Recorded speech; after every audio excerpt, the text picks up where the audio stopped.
পাচ্ছেন একটি যুবক এই হরিজন পল্লী বাঁচানোর রক্ষায় তার আত্ম দেওয়ার জন্য অলরেডিতে ফাঁসিতে ঝুলে পড়েছে। এর দায়িত্ব মেয়র মহোদয়কে নিতে হবে। এর যদি কিছু হয় এর দায়িত্ব মেয়র মহোদয়কে নিতে হবে। মেয়র মহোদয়, আপনি একটি মানবিক মেয়র। প্রথম কথা হলো, আমরা জানি যে আমাদের দেশে হরিজন সম্প্রদায় একটা আছে, আমাদের দেশে না, সারা ভারতবর্ষের বিভিন্ন জায়গায় আছে। হরিজন কথাটার অর্থ হলো ঈশ্বরের সন্তান। এই নামটা এই অস্পৃশ্য দলিত জাতি যারা খুব ছোট কাজ করত ব্রিটিশ আমলে, তাদেরকে এটা মহাত্মা গান্ধী দিয়েছিলেন তাদেরকে অধিকার বা তাদেরকে সম্মান দেখানোর জন্য, যে তারা কিন্তু সমাজে একটা বড় ধরনের কাজ করেন যেটা অন্য কেউ করতে পারে না। তারা একেবারে অস্পৃশ্য হয়ে থাকলেও তারা আমাদেরকে সবসময় পরিষ্কার পরিচ্ছন্ন রাখার জন্য যেগুলো আমরা করতে চাই না, আমাদের মানুষ করতে পারে না, সেগুলো করে আমাদের সহায়তা করেছেন। এই পরিবারগুলিকে ব্রিটিশ সেই 1800 সালের প্রথমের দিকে বিভিন্ন জায়গায় নগরায়ণ যেখানে হয়েছে সেখানেই পাঠিয়েছেন। বাংলাদেশেও প্রত্যেকটা শহরে এসছে, ঢাকা শহরেও এসছে। এদেরকে সেই 200-300 বছর আগে তাদের পরিবার সহ তাদেরকে আনা হয়েছে। তাদেরকে এখানে রিহেবিলিট করা হচ্ছে, বিভিন্ন জায়গায় রাখা হয়েছে এবং তাদেরকে সুযোগ সুবিধা দিয়ে বাঁচিয়ে রাখা হচ্ছে। তাদের ছাড়া কিন্তু নগরায়ণ সম্ভব হতো না। সার্ভিস ল্যাট্রিন কখনোই কাজ করতে পারতো না এদের ছাড়া। আমাদের বাঙালিরা এই কাজে কোনো সময় পারদর্শী ছিল না। ফলে আমাদের যে ঢাকা শহরগুলো উঠেছে, বিভিন্ন শহরগুলো পরবর্তীকালে নগরায়ণ হয়েছে, তার মূল বলতে হবে একটা বড় ফ্যাক্টর এই হরিজন সম্প্রদায়, তারা এখানে এই কাজটি করে গেছে। এখন আস্তে আস্তে আমাদের সভ্যতার উন্নতি হয়েছে, বিভিন্ন ভাবে আমাদের সার্ভিস ল্যাট্রিনের জায়গায় স্যানিটারি ল্যাট্রিন নিষ্কাশন অনেক ধরনের অবস্থান শুরু হয়ে গেছে। ফলে আস্তে আস্তে এদের গুরুত্ব কমেছে। তবে একেবারে যে গুরুত্ব চলে গেছে তাও নয়, আমাদেরকে এদের লাগে, মাঝে সাঝেই লাগে। যেহেতু গুরুত্ব কমে গেছে, তখন দেখছি আমরা আমাদের যে এত 200-300 বছর থেকে বংশ পরস্পরায় তারা আমাদেরকে বিভিন্নভাবে সহায়তা করছে, যে সহায়তাটা আমরা তাদের ছাড়া এই নগরায়ণ সভ্য জাতি হিসেবে বাস করার জন্য কঠিন হয়ে যেত, সেখানে কিন্তু আমরা তাদেরকে সেই কৃতজ্ঞতা বোধটুকু আমরা দেখাতে পারছি না। বিভিন্ন জায়গায় তাদেরকে এখন সরকারি জায়গায় খাস জমি ইত্যাদি বলে তাদেরকে বিতাড়িত করা হচ্ছে। তারা অস্পৃশ্য, তাদেরকে বিতাড়িত করলে কেউ তাদেরকে বাড়ি ভাড়া দেয়, তাদের জন্য কোনোখানে যদি তারা একটা স্কুলে পড়তে যায় সহজে সুরক্ষা দেওয়া হয়। পরে পরে লেখাপড়া শেখার পর তারা আমাকে বলেছে চাকরিতে গেলে তারা বিপদে পাস করে ভাইয়ের সময় তাদেরকে ফেল করে দেওয়া হয়। বিভিন্নভাবে তারা বঞ্চিত হচ্ছে। ব্যবসা বাণিজ্য করতে হলে তাদের দোকান থেকে কেউ জিনিসপত্র কিনে না। ফলে তাদেরকে আমরা কোথায় রাখবো? কিন্তু তারা আমাদের জন্য তো 230 বছর ধরে তাদের বংশ এখানে আমাদের জন্য কাজ করে গেছে। তারা বিভিন্নভাবে আমাদেরকে সার্ভিস দিয়েছে। তাদের সার্ভিস ছাড়া তো এখনো আমাদের সমস্যা হচ্ছে। তারা বলে যে এখন চাকরিতে যেগুলো এখনো পরিষ্কার পরিচ্ছন্ন জায়গা, সেখানে আমাদেরকে বাদ দিয়ে নেওয়া হচ্ছে IABA পাস লোক, তারা দুদিন পরে পিয়ন হয়ে চলে যাচ্ছে। আমাদের কিন্তু আমাদের চাকরি নেই এবং আমরা অন্য কোথাও বলে চাকরিও করতে পারছি না, আমরা ব্যবসা করতে পারছি না, আমরা অন্য কোথাও উচ্ছেদ করে থাকতে পারছি না। এই যে একটা অমানবিক পরিস্থিতি, একটা আমরা সুবিধা বঞ্চিত কিছু মানুষের জন্য সৃষ্টি করেছি, এটার দিকে তো আমাদের একটা দায়িত্ব আছে, সামাজিক দায়িত্ব, রাষ্ট্রের দায়িত্ব আছে। এখানে আমাদের রাষ্ট্রে যেখানে আমাদের বলেছে মৌলিক অধিকারের মধ্যে অন্ন, বস্ত্র, বাসস্থান এগুলো তারা দিবে, চিকিৎসা এবং শিক্ষা, এখানে কিন্তু আমাদের একটা দায়িত্ব এসে যে আন্ডার প্রিভিলেজদের দিকে একটা বিশেষভাবে দৃষ্টি দেওয়া। তো এখানে যেটা আমার দৃষ্টিতে আসলে, যেহেতু বিষয়টা আমরা আগেও শুনেছিলাম, বিভিন্ন জায়গায় তাদেরকে সন্ধ্যার পরে তারা যখন রাতে তারা কাজ করে মেরে ফেলে, তাদেরকে সাক্ষী থাকছে গুন্ডামি করার, ডাকাতি করার। তারা বিভিন্ন জায়গায় গেলে বিভিন্ন সমস্ত মানুষকে আমরা এক একটা জায়গায় নগরায়নের কথা বলে হট করে তাদেরকে রাস্তা তারা কোথাও জানে না, তারা আত্মহত্যা করছে। এই জন্য এই কথাটা আমার চোখে আসলো এই জন্য যে আমি গত 10ই জুনে একটা কথা উঠলো যে আগা সাদেক রোডের 31 নম্বর ওয়ার্ড ঢাকার, সেখানে মিরন জল্লাভ হরিজন পল্লীতে হঠাৎ করে এসে বলা হলো যে এগুলো তারা অবৈধভাবে আছে, তাদেরকে উচ্ছেদ করে এখানে মার্কেট করা হোক। মার্কেট কেন করাবে আমরা জানি। এখানে মার্কেট করলে এখানে মার্কেটে অনেক ধরনের অনেক প্রফিট হবে, তৈরিতে প্রফিট হবে, এখানে যারা ইজারা দেবে সেই প্রফিট, ব্যবসাতে যারা করবেন সেখানে প্রফিট। কাজে সাধারণ মানুষের কথা চিন্তা না করে খালি কিছু গোষ্ঠীর স্বার্থ, তাদেরকে স্বার্থ সিদ্ধির জন্য এরকম অমানবিক কাজ করে তাদেরকে যখন ভাঙা শুরু করেছে, তাদের বাচ্চা টাচ্চারা কোথায় যাবে জানে না। 600 পরিবার, 6,000-7,000 তাদের লোক, আমি এখানে শুনলাম 3 থেকে 4,000 ভোটার ওইটুক জায়গার মধ্যে। আমি নিজে দেখতে গেছি, 13 তারিখে আমি ওদের ওখানে গিয়েছিলাম, আমাকে অনেক রিকোয়েস্ট করলো, গিয়ে দেখি যে সেখানে তারা যেভাবে থাকে, মানুষ যেভাবে থাকতে পারে আমার মনে হয় কেউ না দেখলে বিশ্বাস করতে পারবে না। সেখানে একটা ছোট্ট খপুরি 7-8 জন থাকে। কেউ বলে যে আমরা অর্ধেক কাজ করতে গেলে বাকি সময় ঘুমিয়ে, যারা ঘুমায় আমরা আসলে আবার তারা চলে যায় কাজে। এইভাবে আমরা কোনো রকমের থাকি, কোনো রান্নাঘরের ব্যবস্থা নেই, কোনো বাথরুমের ব্যবস্থা নেই, কোনো রকম করে তারা বেঁচে আছে জন্তু জানোয়ারের মতো। তার থেকে যখন তাদেরকে বের করে দিয়ে বাচ্চা টাচ্চারা সব রাস্তায় শুয়ে পড়েছে, যে আমাদের কোথায় ফেলে দিবেন? কোথায় যাবো আমরা? সেই সময় তাদেরকে বন্ধ করা হয়েছে এবং তখন তাদেরকে ধমকি দেওয়া হয়েছে সিটি কর্পোরেশন থেকে, তোমরা অবৈধভাবে আছে, যদি না যাও তোমাদের চাকরিচ্যুত করা হবে এবং তোমাদেরকে বিভিন্নভাবে আমরা তোমাদের গ্রেপ্তার করা হবে সরকারি কাজে বাধা দেওয়ার জন্য, এইসব হুমকি দেওয়া হয়েছে তাদেরকে। ফলে তারা কোথায় যাবে, আমার কাছে কাছে সব জায়গায় দৌড়ে বেরিয়েছে। শেষ পর্যন্ত যখন আমি কোর্টে গেলাম, পরে শুনলাম যে আরেকজন কেউ এটাকে নিয়ে 13 জুন এটাকে মুভ করেছেন এবং তো আমাদের মহামান্য আদালত অত্যন্ত বিজ্ঞ এবং তারা ওখানে তাদের 1 মাসের জন্য স্থগিত আদেশ দিয়েছেন। এখন স্থগিত আদেশ দেওয়াতে আপাতত তারা নিশ্চিত হয়েছে যে 1 মাস তো তাদেরকে আর ডিস্টার্ব কেউ করবে না, কিন্তু সেখানে 1 মাস পরে আবার কোন উকিল মুক্তার কে আসবে, কি করবে, ওরা এখন নাজেহাল।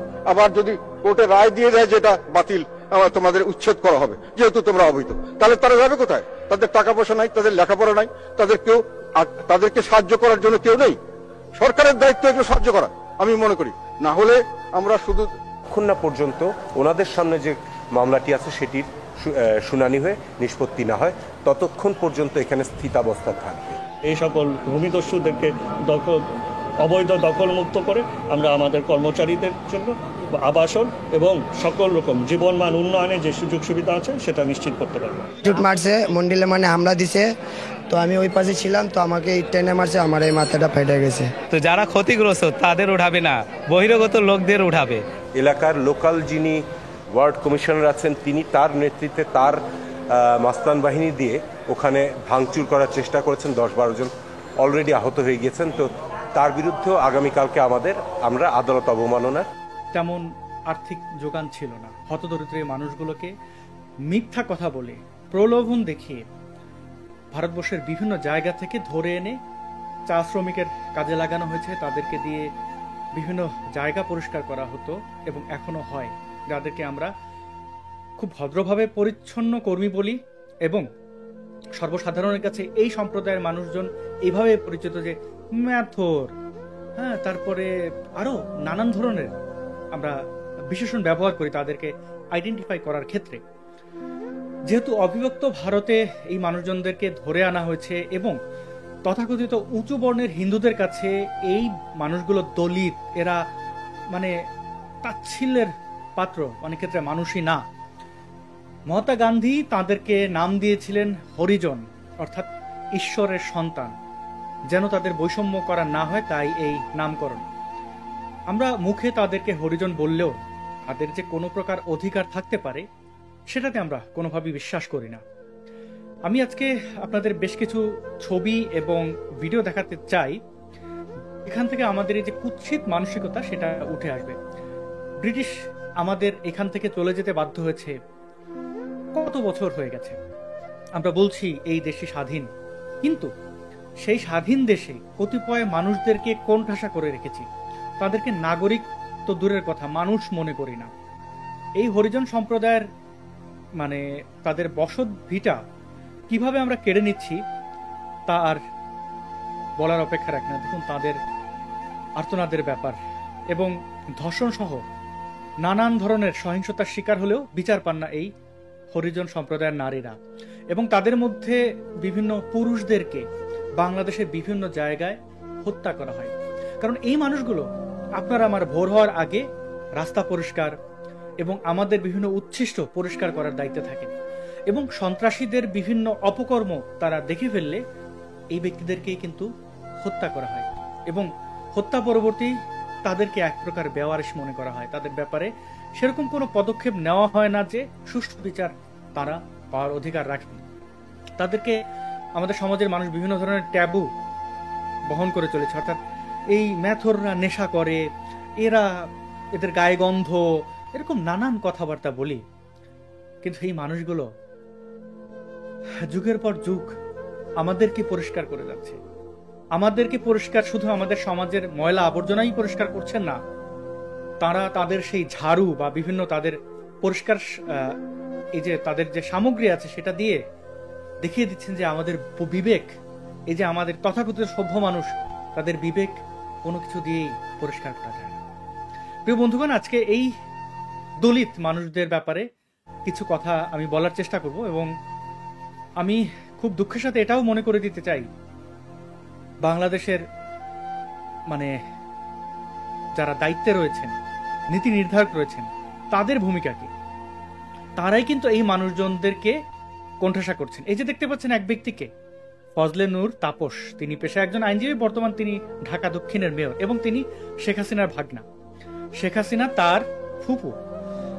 এবং তাদের এই ক্ষমতায়ন এবং তাদের যে দুর্বৃত্তায়ন, সেই বিষয়ে তো আমরা জানি সাবেক পুলিশ প্রধান বেনজির আহমেদ তিনি কিভাবে গোপালগঞ্জের হিন্দু ধর্মাবলম্বীদেরকে জোর জবরদস্তির মাধ্যমে জমিগুলো দখল করে নিয়েছেন, নামমাত্র দাম দিয়ে সেই সকল জমি দখল করেছেন এবং তার ক্ষমতার অপব্যবহার করেছেন। শেখ হাসিনার এলাকা গোপালগঞ্জ, আমিও ওই ভূমিতে জন্মেছি গোপালগঞ্জ। মানে আমাদের গোপালগঞ্জ কতটা অসাম্প্রদায়িক ছিল সেসব ছোটবেলার স্মৃতি মনে পড়লে গোপালগঞ্জের মানুষ হিসেবে আমার লজ্জা লাগে। এখন মৌলবাদে ভরে গেছে। এবং যদি আপনাদের এটাও বলি,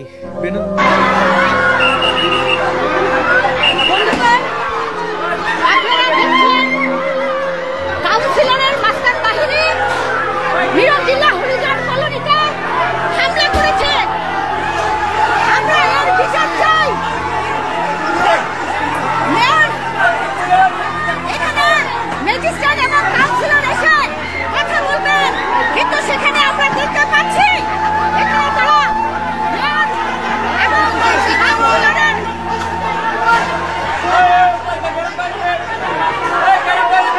কাউন্সিলরের সন্ত্রাসী বাহিনীরা হামলা করেছে। আমরা এর বিচার চাই অবিলম্বে, আমরা এর বিচার চাই।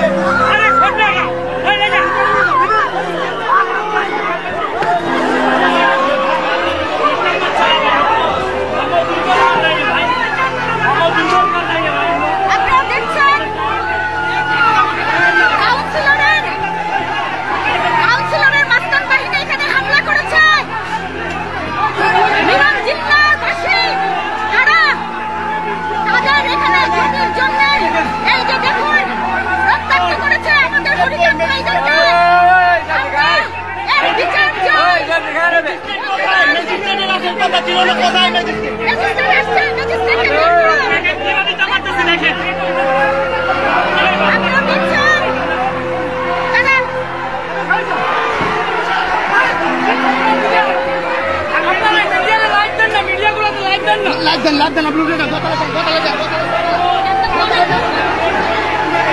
মেরে ফেলো, দোতলায় দোতলায় দোতলায়।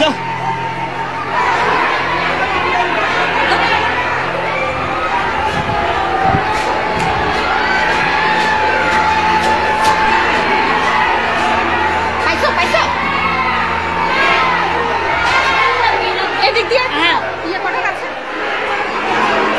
ভাই, আপনি করছেন লাইভ করছেন।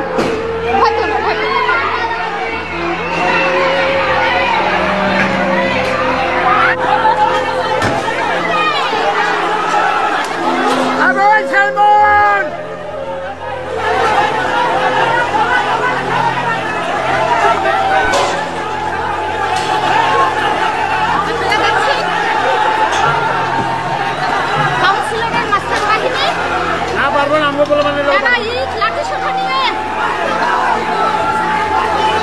মিরঞ্জিল্লাহ হরিজন কলোনির হালদের উপর হামলা করেছে। আমরা এটা তীব্র নিন্দা জানাই এবং প্রতিবাদ জানাই। অবিলম্বে মেয়র সাহেবের আমরা পদত্যাগ দাবি করছি এবং যে কাউন্সিলর যে এখানে কিশোর গ্যাং বলে সেই কাউন্সিলরের অবিলম্বে শাস্তি দাবি করছি। বন্ধুগণ, আপনারা জানেন ইতিমধ্যে হাইকোর্টে রিট চলছে।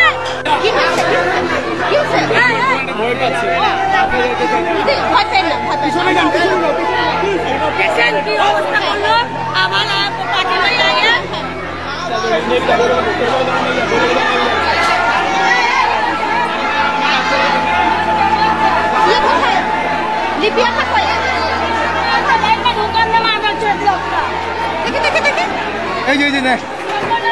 আপনারা দেখুন কাউন্সিলরের লোক মিরঞ্জিল্লাহবাসীর ছেলে মেয়েদেরকে মেরে কিভাবে রক্তাক্ত করেছে। প্রথমে তারা হামলা করছে, ওরা আমাদের মহল্লায় ঢুকে আমাদের মহিলারা যারা ছিল তাদের উপরে হামলা করছে।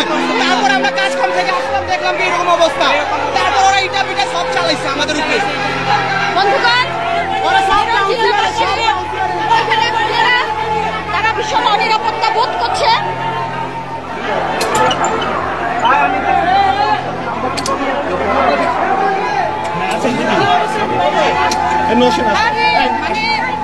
উপরে তো মহিলারা কান্নাকাটি করতে করতে শেষ। আমার মনে হয় আজকেও বোধহয় কয়েকজন মারা যাবে এখানে, এমন পরিস্থিতি।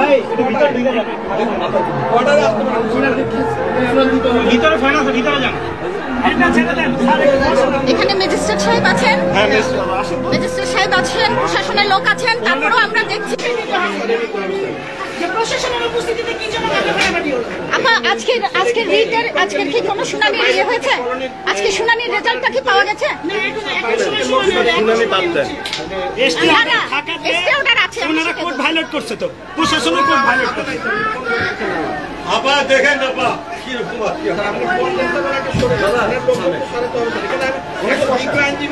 আমরা আশা করছি ম্যাজিস্ট্রেট সাহেব আমাদেরকে দিশা দেখাবেন। একবার এই ঘরটা দেখেন, এটা হরিজনের ঘর, এইভাবে থাকে কেউ, তারপরে আমরা আছি।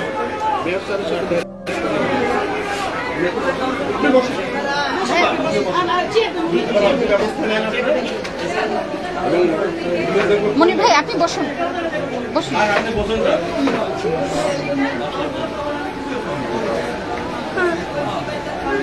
এই বাবা তুমি যেও না, বাইরে যেও না বাবা, আসো এখানে থাকো, এখানে থাকো, বাইরে যেও না, বাইরে যেও না বাবা, আসো। আওয়াল আওয়াল, হ্যাঁ হ্যাঁ হ্যাঁ, আমরা ভিজিট করতে আসছি, এখানে মারামারি লাগবে কেন? স্যার আমরা কি এটা আউয়ালকে জিজ্ঞেস হ্যাঁ, আপনি কাউন্সিলরকে জিজ্ঞেস করুন। আপনার পিছনে ওরা শুধু উচ্ছেদ নাই, আজকে তো কোনো উচ্ছেদ না। স্যার আমরাও তো না, কি আছে আমরা সেটাও জানি না। আপনারা কালকে যে নোটিশটা দিয়েছেন, হ্যাঁ সেখানে উচ্ছেদ লেখা আছে স্পষ্ট করে। না ঠিক আছে, উচ্ছেদ নাই, আপনি বলছেন উচ্ছেদ নাই, আপনারা আসছেন আমরা কথা বলবো, কিন্তু আপনার সাথে এই আওয়ালের লোকগুলি ঢুকে পড়বে। আমরা তো কাউকে চিনি না, মানে কারা এখানে মিরনদোল্লার তো প্রচুর লোকজন, এখানে তো বোঝা কঠিন।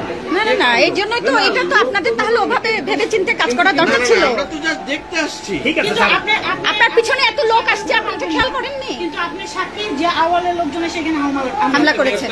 যা বলার নিজে আপনার সামনে নিউজটাকে বলতেছি, আপনি আমার সাথে থাকেন, আমরা মেয়র স্যারের সাথে নিচে যাব, আমরা দুজনে গিয়ে ব্রিফ করব। আপনি যেহেতু না, দুজন কিভাবে যাবেন? অনেক মানে বাধ্যবাধকতা আছে, আপনি অনেক কিছু বলতে পারবেন না, কিন্তু আমরা তো বলতে পারবো। আপনাকে আমি নিয়ে যাবো, আপনি শুধু শুনুন, আপনি মেয়র স্যারের সাথে, আমি কিন্তু অবশ্যই আপনি মেয়রকে জানাবেন। আমি সাথে থাকবো।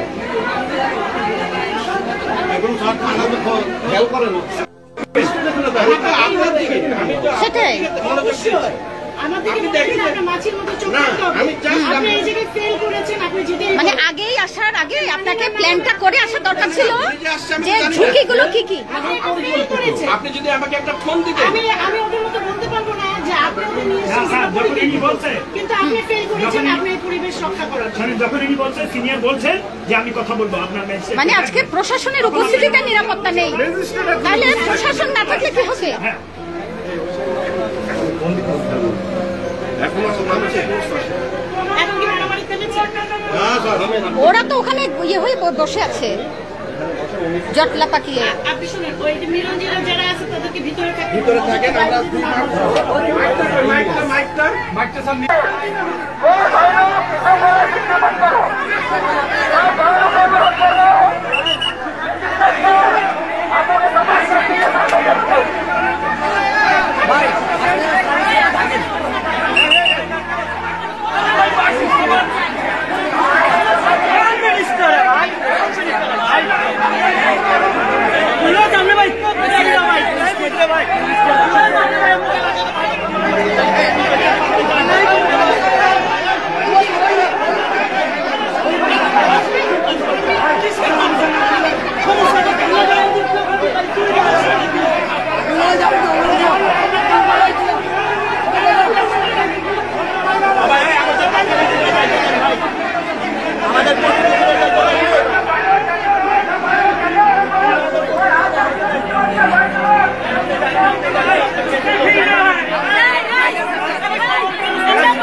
আমাদেরকে বলে সন্ত্রাস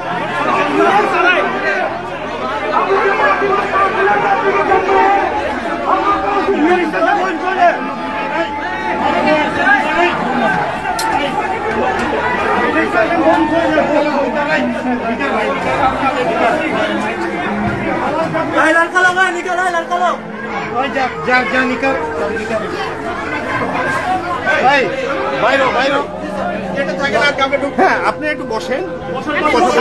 কোনো সমস্যা নাই আমাদের।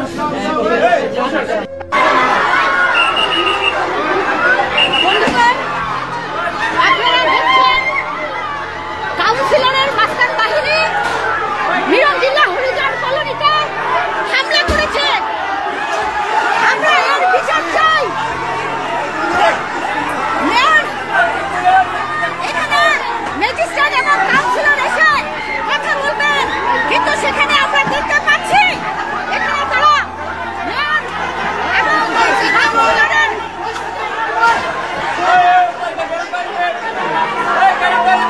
কাউন্সিলরের সন্ত্রাসী বাহিনীরা হামলা করেছে। আমরা এর বিচার চাই অবিলম্বে। আমরা এর বিচার চাই।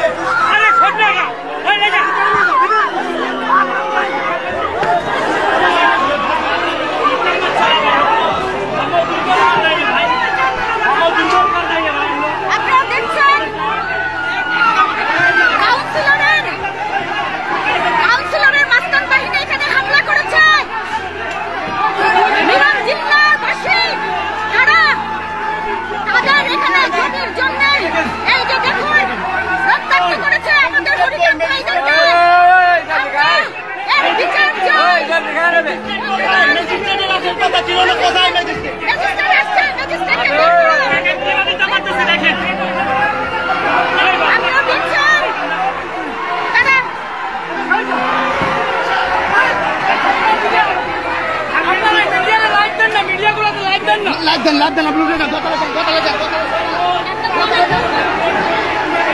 মেরে ফেলো, দোতলায় দোতলায় দোতলায়।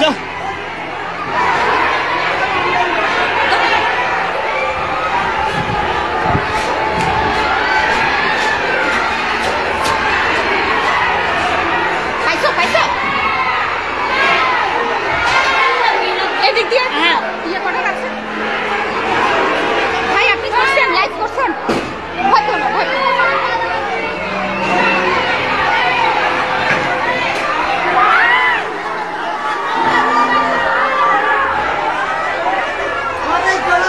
এই এদিকে দিদি যান।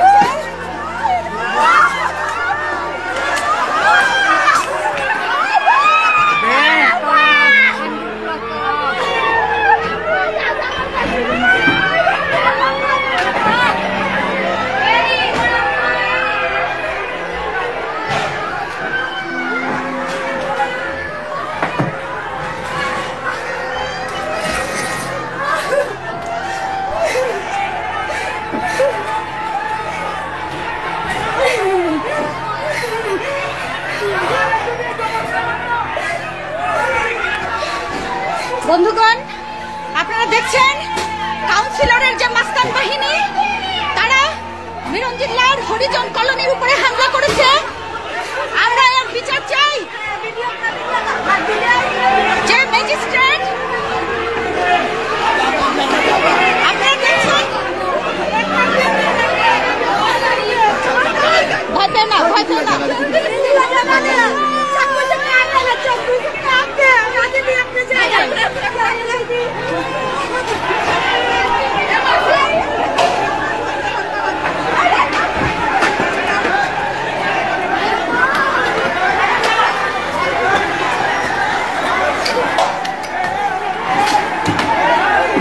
আমার করে যেতে হবে দিদি, দেখে দেখে দেখে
রিটেন হাইকোর্টের যে রুল, সেই রুলকে অবমাননা করে আজকে এখানে কাউন্সিলরের লোক এবং সাথে সেখানে সিটি কর্পোরেশনের ম্যাজিস্ট্রেট ছিলেন, সেখানে নিরাপত্তার কর্মীরা ছিলেন, কিন্তু তারপরেও আমরা তাদের কোনো সহযোগিতা পাইনি। আমরা বলতে চাই, যারা মাস্তান বসে তাদেরকে এখানে আক্রমণ না করে, তাদেরকে বিচার না করে, যারা নিরীহ নিরপরাধ মানুষ আজকে তাদেরকে এখানে হামলা করা হচ্ছে। বন্ধুগণ, আপনারা দেখছেন কিভাবে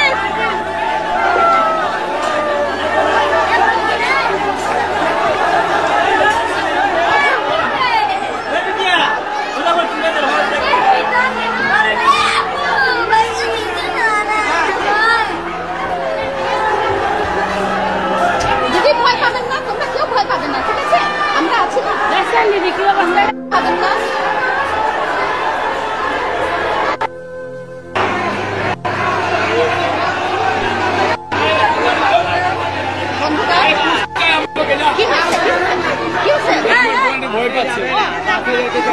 ভয় পেন না, ভয় পেন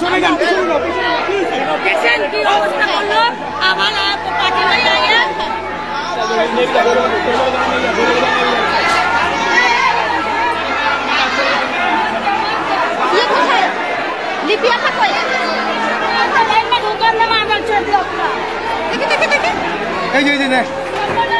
আপনারা দেখুন, কাউন্সিলরের লোক মিরঞ্জিল্লাবাসীর ছেলে মেয়েদেরকে মেরে কিভাবে রক্তাক্ত করেছে। প্রথমে তারা হামলা করছে, ওরা আমাদের মহল্লায় ঢুকে আমাদের মহিলারা যারা ছিল তাদের উপরে হামলা করছে। তারপর আমরা কাজকর্ম থেকে আসলাম, দেখলাম যে এরকম অবস্থা, তারপর ওরা ইটা পিটা সব চালাইছে আমাদের উপরে। বন্ধুগণ, ওইখানে মহিলারা তারা ভীষণ অনিরাপত্তা বোধ করছে।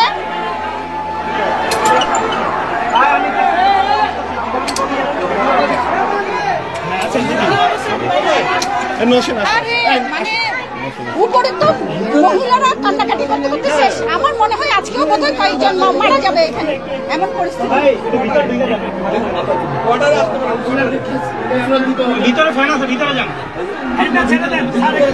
এখানে ম্যাজিস্ট্রেট সাহেব আছেন, ম্যাজিস্ট্রেট সাহেব আছেন, প্রশাসনের লোক আছেন, তারপরেও আমরা দেখছি এখানে সন্ত্রাসীরা হামলা করেছে আমাদের ভাইদের উপরে। বন্ধুগণ, আমরা একটা বিচার চাই। কাউন্সিলর সাহেব আসছেন এখানে,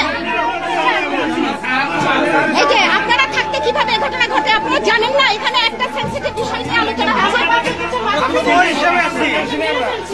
না, আপনাদের তো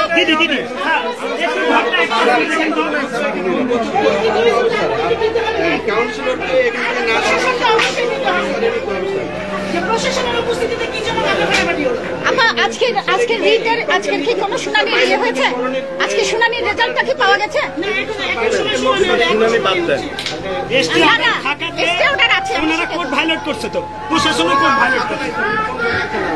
আবার দেখেন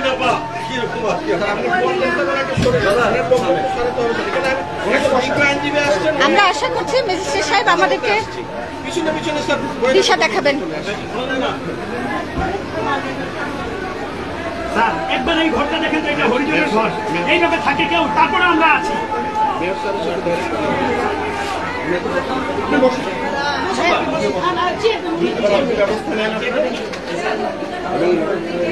মনির ভাই আপনি বসুন, বসুন।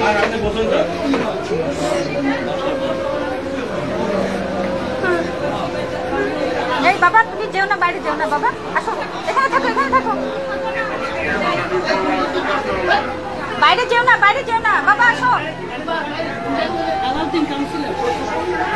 আওয়াল আওয়াল, হ্যাঁ হ্যাঁ হ্যাঁ, আমরা ভিজিট করতে আসছি, এখানে মারামারি লাগবে কেন? স্যার আমরা কি এটা আউয়ালকে জিজ্ঞেস, হ্যাঁ আপনি কাউন্সিলরকে জিজ্ঞেস করুন। আপনার পিছনে ওরা শুধু নিয়ে উচ্ছেদ নাই, আজকে তো কোনো উচ্ছেদ না। স্যার আমরাও তো না কি আছে আমরা সেটাও জানি না। আপনারা কালকে যে নোটিশটা দিয়েছেন, হ্যাঁ সেখানে উচ্ছেদ লেখা আছে স্পষ্ট করে। না ঠিক আছে, উচ্ছেদ নাই, আপনি বলছেন উচ্ছেদ নাই, আপনারা আসলে আমরা কথা বলবো, কিন্তু আপনার সাথে এই আওয়ালের লোকগুলি ঢুকে পড়বে এবং আমরা তো কাউকে চিনি না, মানে যারা এখানে মিলনচন্দ্র প্রচুর লোকজন, এখানে তো বোঝা কঠিন। না এই জন্যই তো এটা তো আপনাদের তাহলে ওভাবে ভেবে চিন্তে কাজ করা দরকার ছিল। আমরা তো জাস্ট দেখতে আসছি। কিন্তু আপনার পিছনে এত লোক আসছে, আপনি এটা খেয়াল করেননি? কিন্তু আপনি সাক্ষী যে আওয়ালের লোকজন সেখানে হামলা করেছেন। তাকে যা বলার নিজে আপনার সামনে নিউজ থেকে বলতেছি, আপনি আমার সাথে থাকেন, আমরা মেয়র স্যারের সাথে নিচে যাব, আমরা দুজনে গিয়ে ব্রিফ করব। আপনি যেহেতু না, দুজন কিভাবে যাবেন? অনেক মানে বাধ্যবাধকতা আছে, আপনি অনেক কিছু বলতে পারবেন না, কিন্তু আমরা তো বলতে পারবো। আপনাকে আমি নিয়ে যাবো, আপনি শুধু শুনুন, আপনি মেয়র স্যারের সাথে, আমি কিন্তু অবশ্যই আপনি মেয়রকে এটা জানাবেন। আমি সাথে থাকবো।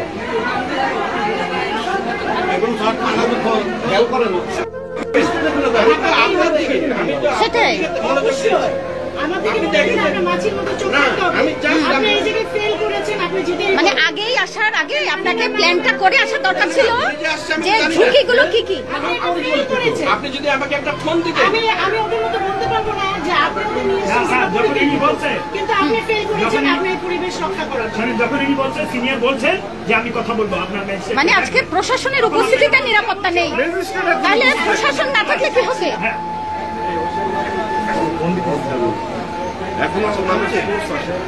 এখন কি মারামারি থেমেছে? ওরা তো ওখানে ইয়ে হয়ে বসে আছে জটলা পাকিয়ে। আপনি শুনুন, ওই যে মিলনজিরা যারা আছে তাদেরকে ভিতরে থাকেন। আমরা মাইকটা সামনে নিয়ে গেছে ওরা, এদের লোকের কাজে লয়ে গেছে।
ভাই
नुबर আমাকে मंदी में भी हमला भाई हमारा बात देख के उठे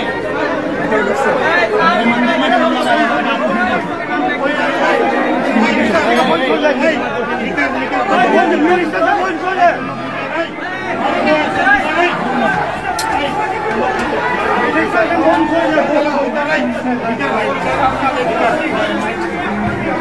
भाई लड़का लोग निकल लड़का लोग जा निकल ভাই বাইরে বাইরে যেটা থাকে না আপনি হ্যাঁ আপনি একটু বসেন আপনার কোনো সমস্যা নাই আমাদের